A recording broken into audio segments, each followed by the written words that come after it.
शान्ताकारं भुजगशयनं पद्मनाभं सुरेशं विश्वधारं गगनसदृशं मेघवर्णं शुभांगं लक्ष्मीकान्तं कमलनयनं योगविद्यानगम्यं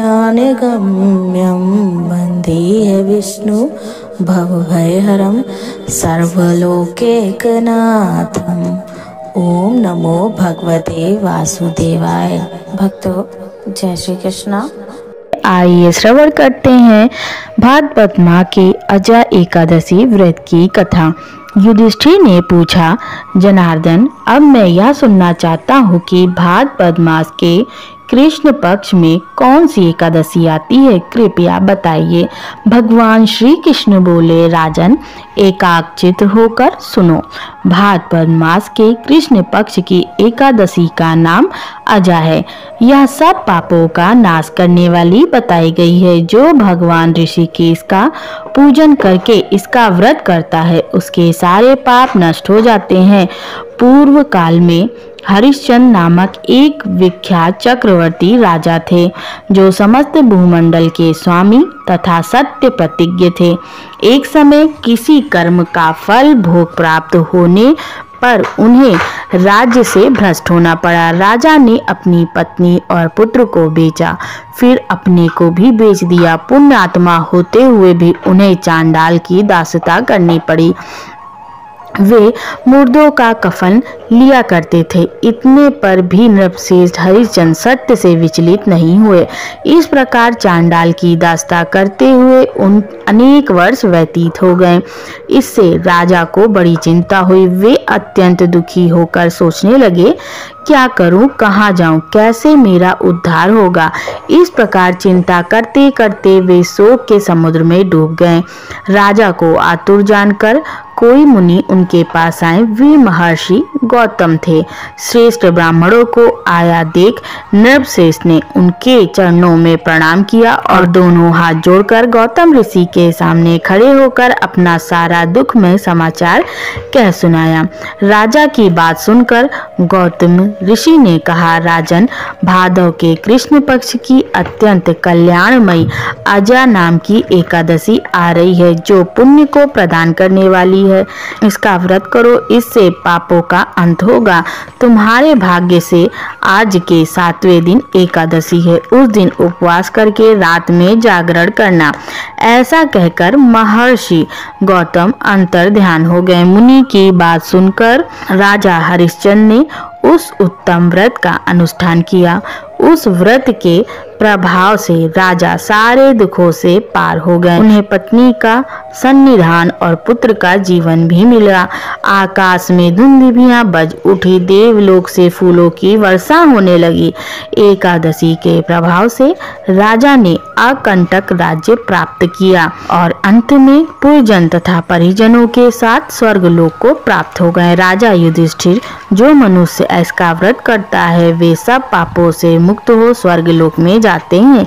इसके पढ़ने और सुनने से अश्वमेघ यज्ञ का फल प्राप्त होता है। आइए अब एकादशी के पावन अवसर पर श्रवण करते हैं भगवान विष्णु की चालीसा, जो सभी दुख दर्द दूर करने वाली होती है। यह चालीसा भगवान विष्णु को अत्यंत प्रिय है। विष्णु सुनिए विनय सेवक की चितलाए, कीरत कुछ वर्णन करूं, दीजिए ज्ञान बताए। नमो विष्णु भगवान खरारी, कष्ट न सावन अखिल बिहारी।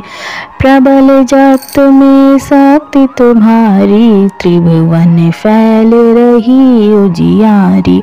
सुंदर रूप मनोहर सूरत, सरल स्वभाव मोहनी मूरत। तन पर पीतांबर अति सोहत, बैजंती की माला मन मोहत, शंख चक्र कर गदा बिराजे, देखत दैत्य असुर दल भाजे, सत्य धर्म मद लोभ न गाजे, काम क्रोध मद लोभ न छाचे, संत भक्त सज्जन मन रंजन, धनुज असुर दुष्ट दल गंजन, सुख उपजाए कष्ट सब भंजन, दोष मिटाए करत जन सज्जन, पाप काट भव सिंधु उतारण, कष्ट नाश कर भक्त उबारण, करते अनेक रूप प्रभु धारण, केवल आप भगति के कारण, धैर्य देनु बन तुम ही पुकारा, तब तुम रूप राम कहा धारा, भारे उतारे सुलधर मारा, रावण आदिक को संघारा, आप वराह रूप बनाया, हिरण्याक्ष को मार गिराया, धर्म तस्य तन सिंधु बनाया, 14 रत्नन को निकलाया, अमिलख असुरन दंड मचाया, रूप मोहनी आप दिखाया, देवन को अमृत पान कराया, असुरन को छवि से बहलाया, कूर्म रूप धर सिंधु मझाया, मंदराचल गिरि तुरत उठाया, शंकर का तुम फंद चुराया, भस्मासुर को रूप दिखाया, वेदन को जब असुर डुबाया,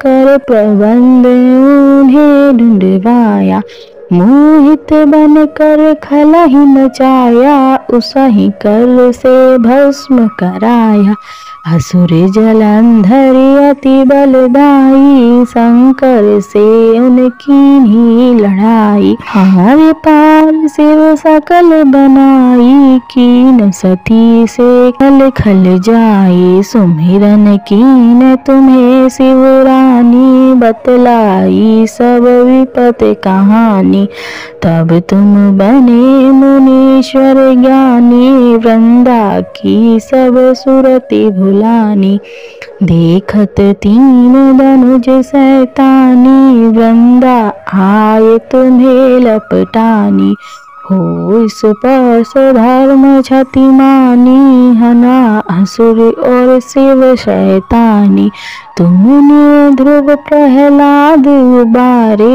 हिरण्याकुश आदिक खल मारे, गणिका और अजामिल तारे, बहुत भक्त भव सिंधु उतारे, हरहु सकल संताप हमारे, कृपा करो हरि सिरजनहारे, देखहूँ मैं निज दरस तुम्हारे, न बंधु भक्तन हितकारे, चाहते आपका सेवक दर्शन करहूँ दया पुनि मधुसूदन, जानो नहीं योग्य जप पूजन हो, यज्ञ स्तुति अनुमोदन, शील दया संतोष सुलक्षण, विदित नहीं व्रत बोध विलक्षण, करहूँ आपका किस विधि पूजन, कुमति विलोक हो तो दुख भीषण, करहूँ प्रणाम कौन विधि सुमिरन, कौन भांति मैं करहूँ समर्पण, सुर मुनि करत सदा सेवकाई, हर्षित रहत प्रेम गति पाई, दीन दुखिन पर सदा सहाई, निज जन जान लेव अपनाही, पाप दोष संताप नसाओ, भव बंधन से मुक्त कराओ, सुख संपत्ति दे सुख उपजाओ, निज चरणन का दास बनाओ, निगम सदा ये विनय सुनावे, पढ़े सुने सो जन सुख पा